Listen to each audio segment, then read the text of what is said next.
So guys welcome back. I hope आप सभी ने अपने फिजिक्स के पेपर का पैटर्न देख लिया होगा और आपको पता भी होगा कि जो हमारा पेपर होता है उसकी स्टार्टिंग ही मल्टीपल चॉइस क्वेश्चन से होती है। सबसे पहले सेक्शन वाइज हमारा पेपर आता है, सेक्शन ए सेक्शन बी करके।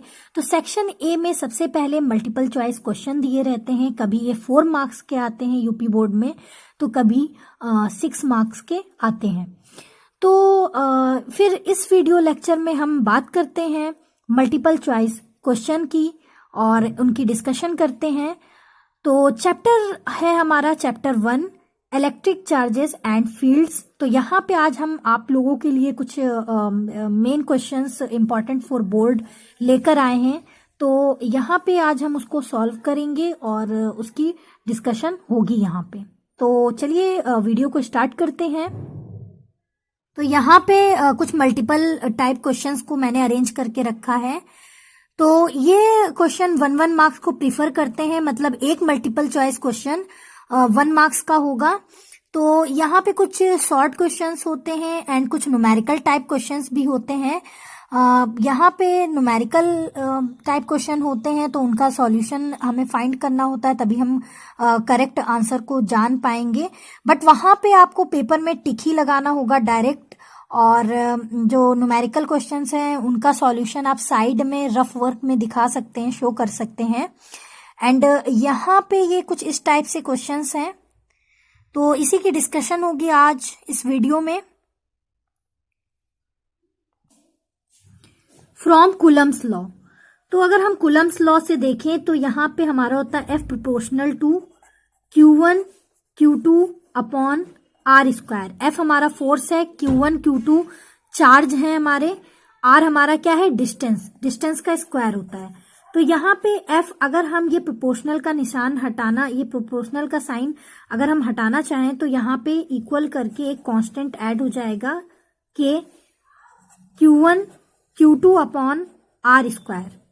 तो ये हमारा कूलम्स लॉ होता है, ये आप सभी पढ़ चुके होंगे।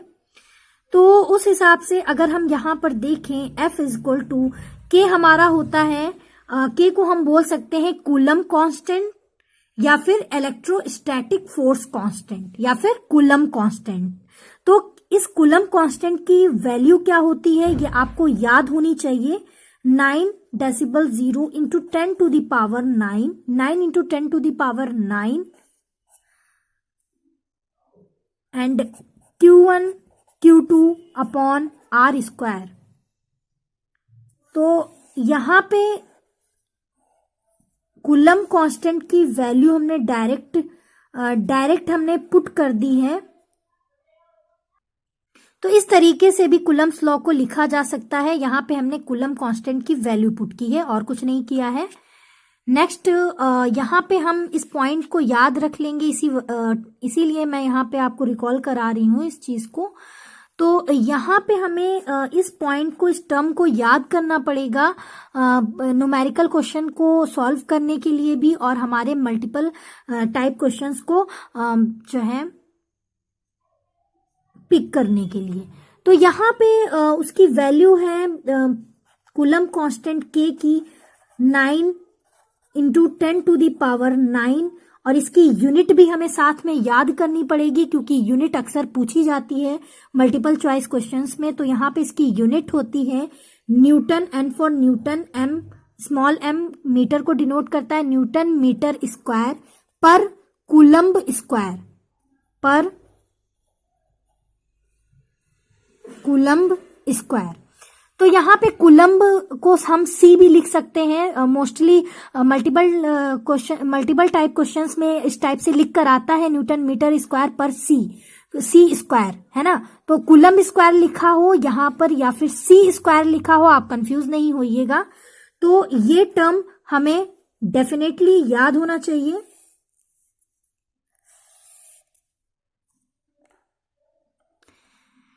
तो अब हम बात करते हैं आगे। If point charge in air और वैक्यूम, अगर हमारा पॉइंट चार्ज एयर या वैक्यूम में है तो के जो हमारा कूलम कांस्टेंट है वो किसके इक्वल हो जाएगा, 1 अपॉन 4 पाई एप्सिलॉन नॉट के इक्वल हो जाएगा। ये सब भी आप पढ़ चुके होंगे, नहीं तो मैं रिकॉल करा रही हूं यहाँ पे। तो ये k equal to 1/4 pi epsilon, तो इस तरीके से 1/4 पाई एप्सिलॉन नॉट की वैल्यू भी हमारी हो सकती है 9 × 10⁹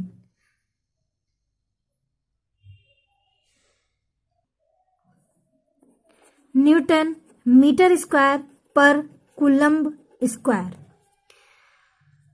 तो इस तरीके से यहां पे हम कूलम्ब्स लॉ को कुछ इस टाइप से भी लिख सकते हैं। F is equal to 1/4 pi epsilon naught Q1 Q2 upon R square, और ये फोर्स है तो इसकी यूनिट न्यूटन होगी।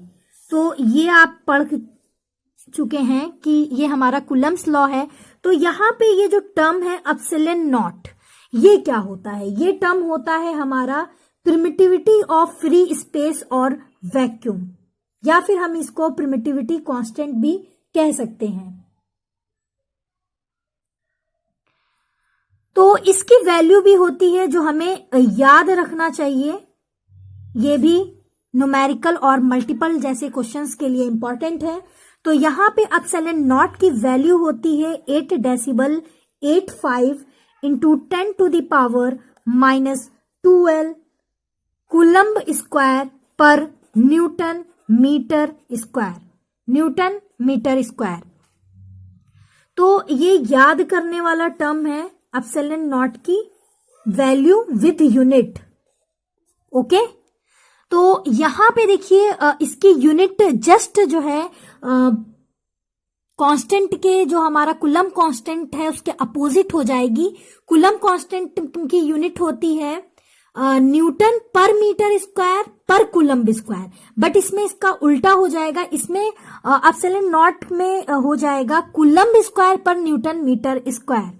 तो यहां पे आप देख सकते हैं, यहां पे देखिए कूलम्ब कांस्टेंट की यूनिट है न्यूटन मीटर स्क्वायर पर कूलम्ब स्क्वायर, और यहां पर अगर हम आ जाते हैं तो एप्सिलॉन नॉट की यूनिट है कूलम्ब स्क्वायर पर न्यूटन मीटर स्क्वायर। तो ये दोनों टर्म आपको याद होने चाहिए। तो यहां पे एप्सिलॉन नॉट को परमिटिविटी ऑफ फ्री स्पेस कहा जाता है, एंड इसको हम इलेक्ट्रिकल परमिटिविटी भी कह सकते हैं, क्योंकि इलेक्ट्रोस्टैटिक्स पार्ट से ये टॉपिक रिलेट करता है। तो एप्सिलॉन नॉट को मोस्टली क्वेश्चन में देखा जा चुका है कि इलेक्ट्रिकल परमिटिविटी भी लिखा होता है, ऐसे पेपर आता है, तो उसमें कंफ्यूज मत होइएगा। तो इलेक्ट्रिकल परमिटिविटी हो या फिर परमिटिविटी ऑफ फ्री स्पेस हो या वैक्यूम हो, परमिटिविटी ऑफ वैक्यूम, तो वो सभी इंडिकेट करते हैं एप्सिलॉन नॉट को। तो यहाँ पे हम आगे बढ़ते हैं अपने मल्टीपल क्वेश्चंस की तरफ। नीचे डिस्क्रिप्शन बॉक्स पे आप चेक कर सकते हैं, मेरी इंस्टाग्राम आईडी दी हुई है, तो वहां आप जाके फॉलो कर सकते हैं। वहां पे मैं ये इस टॉपिक के, इस वीडियो लेक्चर के नोट्स शेयर करूंगी, वहां पे डालूंगी, तो आप मेरी आईडी को फॉलो कर सकते हैं। एंड यहाँ पे भी दिया जा रहा होगा, नीचे मेंशन किया जा रहा होगा, तो यहाँ वहां से भी देख सकते हैं। एंड अबाउट में जाके मेरी इंस्टा आईडी को आप चेकआउट कर सकते हैं। तो सबसे पहला क्वेश्चन है हमारा, the unit of electrical permittivity is. तो जस्ट मैंने अभी आपको बताया कि यहां पे इलेक्ट्रिकल परमिटिविटी मतलब एप्सिलॉन नॉट हुआ, परमिटिविटी ऑफ फ्री स्पेस भी जिसे कहा जा सकता है। तो इसकी यूनिट क्या होगी? तो यहां पे 4 ऑप्शन दिए हुए हैं, आप बताइए क्या होगी। कूलम्ब स्क्वायर पर न्यूटन मीटर स्क्वायर, राइट। तो ये है हमारी इलेक्ट्रिकल परमिटिविटी की यूनिट। तो यहां पे option A is correct. Next हम क्वेश्चन 2 पर मूव करते हैं।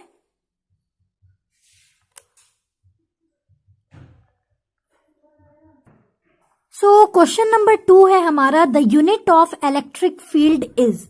तो देखिए जो हमारा चैप्टर 1 है तो वो इलेक्ट्रोस्टैटिक्स से रिलेटेड है। Electric charge, electric field and electric dipole इसके टॉपिक्स हैं। तो यहाँ पे मोस्टली ज़्यादातर चीज़ों की जैसे कि इलेक्ट्रिक फील्ड हो गया, प्रिमिटिविटी ऑफ फ्री स्पेस हो गया या फोर्स हो गया, इन सब की यूनिट पूछी जा सकती है। तो हमें एक लाइन से सबकी यूनिट को लिख कर रख लेना है और उसे याद करना है, याद कर लेना है, ताकि वहां पे क्वेश्चन आए तो हमारा टाइम ना वेस्ट हो और हम डायरेक्टली अपने आंसर पर टिक करें। ठीक है, तो यहाँ पे अब हम इलेक्ट्रिक फील्ड की यूनिट भी आपको निकालना बताएंगे। तो इलेक्ट्रिक फील्ड या फिर हम इलेक्ट्रिक फील्ड इंटेंसिटी कह सकते हैं। यहाँ पे भी आप कंफ्यूज ना होइएगा, इलेक्ट्रिक फील्ड और इलेक्ट्रिक फील्ड इंटेंसिटी। तो इन दोनों की यूनिट क्या होती है, तो इनका यूनिट के लिए हमें फॉर्मूला पता होना चाहिए। तो इलेक्ट्रिक फील्ड इंटेंसिटी को ई से रिप्रेजेंट किया जाता है, या इलेक्ट्रिक फील्ड को ई से रिप्रेजेंट किया जाता है, एंड इसका फॉर्मूला होता है E is equal to F upon Q naught. Q naught हमारा टेस्ट चार्ज होता है। तो यहाँ पे फोर्स की यूनिट क्या होती है, न्यूटन, मतलब कि एन, और चार्ज की यूनिट क्या होती है, फोर्स की यूनिट यहाँ पे होती है न्यूटन यानी कि एन, एंड यहाँ पे क्यू नॉट हमारा होता है चार्ज, इसकी यूनिट होती है कूलम्ब यानी कि सी। तो ये हमारी इलेक्ट्रिक फील्ड इंटेंसिटी की यूनिट आ गई। तो यूनिट आ गई हमारी न्यूटन पर coulomb. The unit of electric field is newton पर कूलम्ब। तो option C is correct. Now अब हम मूव करते हैं अपने थर्ड क्वेश्चन की तरफ। तो ये कहता है कि in an electric field E the torque acting on a dipole moment P is.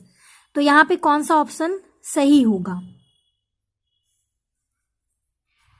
तो डाइपोल मोमेंट अगर हमारी इलेक्ट्रिक फील्ड ई है और वहां पे एक टॉर्क्यू एक्ट कर रहा है, डाइपोल मोमेंट हमारा पी है, डाइपोल मोमेंट को पी से रिप्रेजेंट किया जाता है, तो टॉर्क का फॉर्मूला क्या होगा, तो टॉर्क का फॉर्मूला होगा, ये भी आपने पढ़ा होगा, पीई साइन थीटा, ये फॉर्मूला होता है। नाउ यहाँ पे जो थीटा दिया हुआ है वो पी एंड ई के बीच का एंगल है। तो या इसको जब हम वेक्टर फॉर्म में लिखेंगे टॉर्क को, तो यहां पे हमारा आ जाएगा torque equals to P cross E. तो इस हिसाब से हमारा कौन सा ऑप्शन सही हुआ, ऑप्शन नंबर बी। 4 क्वेश्चन हमारा क्या कह रहा है, a charge Q is placed at the centre of the line joining two equal charges Q and Q. The system of the 3 charges will be in equilibrium if Q is equal to, यहाँ पे 4 option है, तो Q किसके equal है ये बताना है। तो कंडीशन हमारी इक्विलिब्रियम है। तो इस क्वेश्चन को हम सॉल्व करते हैं और देखते हैं इसका आंसर क्या होगा। तो सॉल्यूशन देखिए हमारा ये कहता है कि मैंने यहाँ पे जो क्वेश्चन दिया था उसके अकॉर्डिंग डायग्राम को ड्रॉ कर लिया है। यहाँ पे कह रहा है क्वेश्चन में कि a charge Q, small Q एक चार्ज है जो कि सेंटर पे प्लेस्ड है, एंड वो 2 चार्जेस के थ्रू जो कि सेम है क्यू एंड क्यू एक लाइन ज्वाइन कर रहा है। तो उसके अकॉर्डिंग मैंने ये डायग्राम बनाया, एंड कंडीशन इसकी इक्विलिब्रियम है, एंड तो स्मॉल क्यू किसके इक्वल होगा ये पूछ रहा है। तो देखिए यहाँ पे for the equilibrium of charge Q equilibrium में है जिस पे दोनों पे फोर्स अप्लाइड हो जाएगा, स्मॉल क्यू पे भी फोर्स अप्लाइड होगा एंड हमारा कैपिटल क्यू पे भी फोर्स अप्लाइड हो जाएगा, और ये दोनों इनके मैग्नीट्यूड इक्वल हो जाएंगे, पर इनका डायरेक्शन अपोजिट है। ठीक है, इनकी जो डायरेक्शन है वो अपोजिट है एंड इनका मैग्नीट्यूड इक्वल है। तो फिर कूलम्ब लॉ से ये फॉर्मूला लग जाएगा, for the Coulomb's law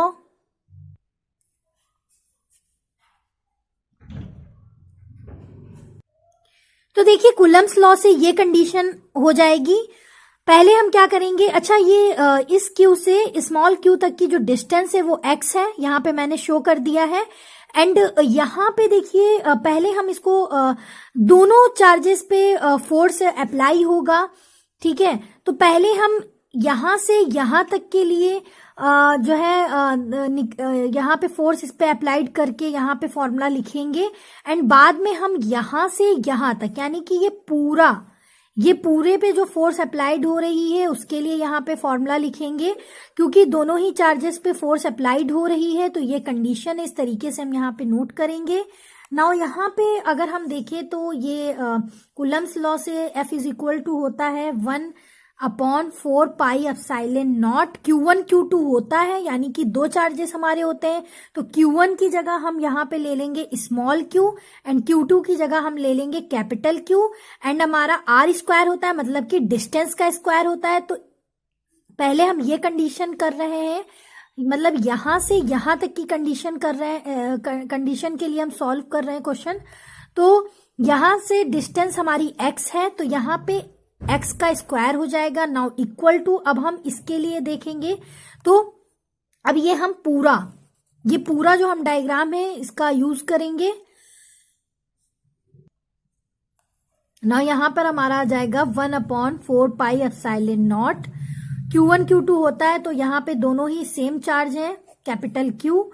and यहाँ पे डिस्टेंस का स्क्वायर होता है, तो ये पूरे की डिस्टेंस क्या होगी, यहां से यहां तक की डिस्टेंस x है, तो ये पूरी डिस्टेंस, तो यहां से यहां तक की डिस्टेंस भी x हो जाएगी, यानी कि x ये पूरे डायग्राम की डिस्टेंस 2x हो जाएगी। तो यहाँ पे 2x का स्क्वायर आ जाएगा। नाउ अब हम इसे सॉल्व करेंगे, ये टर्म कैंसल हो जाएगा, यहाँ पे कुछ इस तरीके से आ जाएगा।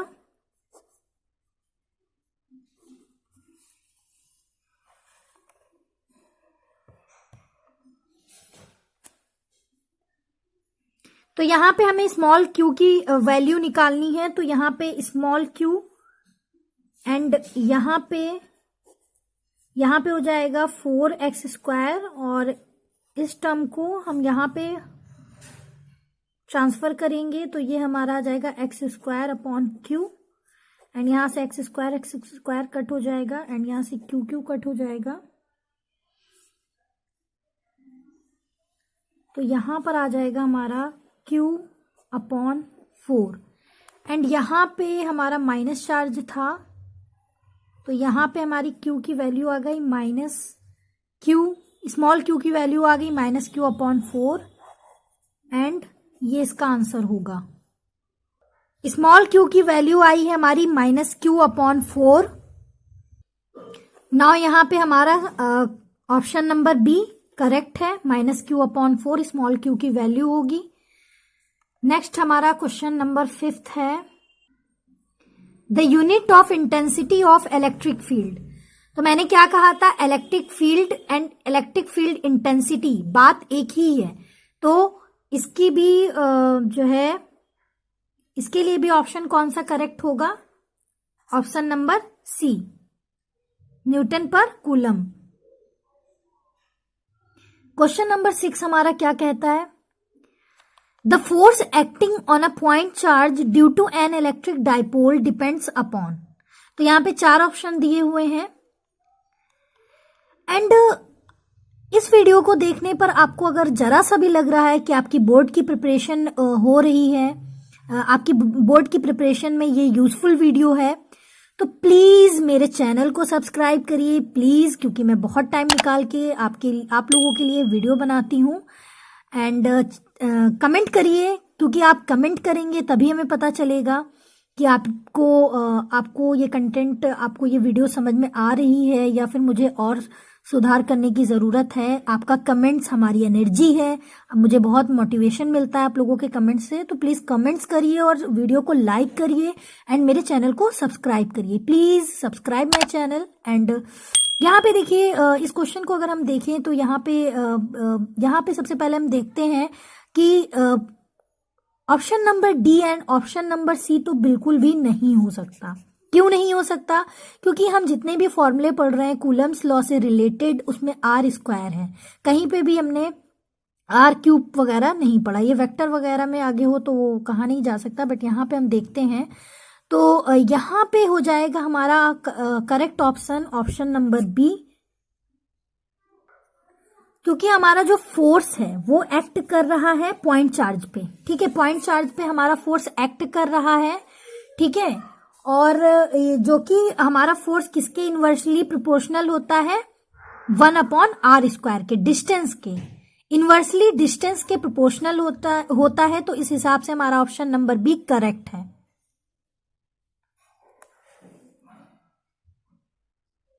नाउ लास्ट क्वेश्चन है हमारा क्वेश्चन नंबर 7। तो क्वेश्चन नंबर 7 में number of electron present in a negative charge of 8 coulomb is. यहाँ पे n की वैल्यू फाइंड करना है, तो इसका सॉल्यूशन हम देखते हैं।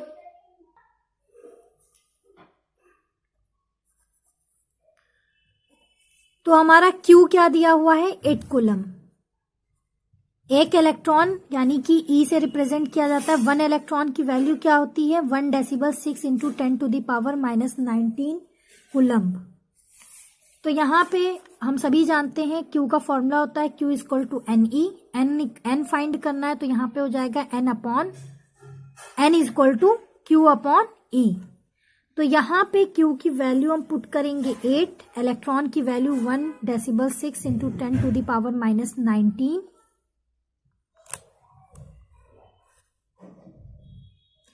हाँ, यहाँ पे डेसिबल हटाएंगे, यहाँ एक 0 बढ़ जाएगा। 8 1 जा 8, 8 2 जा 16।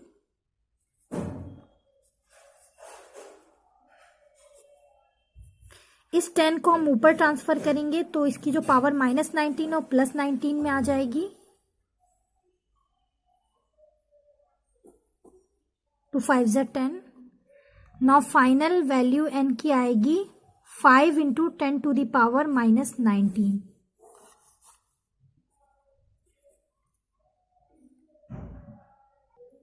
एंड इस वीडियो का अगर आपको सेकंड पार्ट चाहिए तो प्लीज कमेंट करिए, मैं सेकंड पार्ट यहाँ पे अपलोड करूंगी।